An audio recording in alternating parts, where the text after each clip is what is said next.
Police romance से कानपुर से लखनऊ जाते हुए मेरे केबिन को एक पुलिस वाली ने शेयर किया। 1 घंटे की इस लंबी यात्रा में क्या क्या हुआ। एक बार मैं बस से कानपुर से लखनऊ जा रहा था। मैंने बस में ऊपर केबिन की टिकट ली और बैठ गया। मैं आराम से लेट हुआ था, तभी बस रुकी और कुछ सवारी बस में गई। रात के 12 बजे का टाइम हो चुका था। थोड़ी देर बाद मेरे केबिन में खतखाती की आवाज़ आई। मैंने केबिन खोल तो कंडक्टर था। उसे मैंने टिकट दिखाई, उसने बिस्लेरी की बोतल और कंबल दिया। थोड़ी देर बाद फिर खतखाती हुई। मैंने देखा तो कंडक्टर के साथ एक लड़की थी। कंडक्टर बोला, भाई आपका केबिन बढ़ आ है और बस में सीट खाली नहीं है, मैडम को भी लखनऊ जाना है।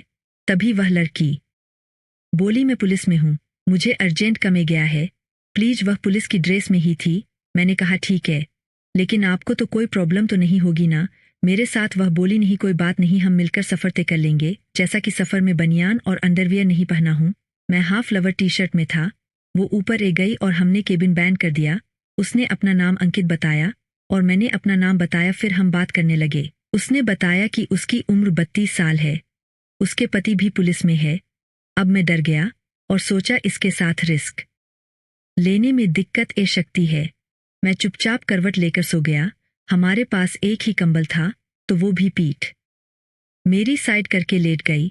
थोड़ी देर बाद मैंने केबिन में खटपट महसूस की, शायद अंकित कपड़े बादल रही थी।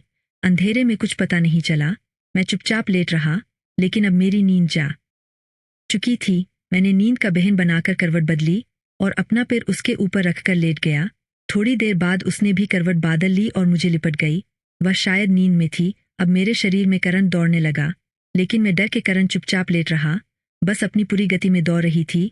उसकी सेंटर दब रही थी और मैक्सी ऊपर आ चुकी थी। अब मेरे शरीर में जैसे कमाकपी छट रही कि मैंने धीरे से आवाज़ दी, मैडम मैडम। वो गहरी नींद में थी। तभी बस में जोर का धक्का लगा और मैं उसके ऊपर गया। वो हड़बड़ा गई, बोली क्या हुआ। मैंने उसे बताया, एकदम से ब्रेक लगा है। फिर मैंने करवट बादल लिया और लेट गया। उसके पैर मेरे पैरों पर धीरे धीरे रगड़ रहे थे। मैं सीधा लेट गया। तभी उसने करवट ली। मैंने धीरे से उसकी मैक्सी ऊपर कर दी। अब मैंने थोड़ी सी हिम्मत करके नींद का बहन बनाकर अपना हाथ उसकी पीछे वाला तरबूज पर रखा तो मेरे होश उड़ गए। उसने पेंट्री नहीं पहनी थी। अब मेरी हिम्मत बार गई और मैंने अपना हाथ चलाना शुरू कर दिया। वह कुछ नहीं बोली तो फिर मैंने उसके सेंटर सहलाने शुरू कर दिया। अब मैंने अपना लोअर उतार दिया और उसकी तरबूज को दबाने लगा। वह भी गर्म होने लगी थी।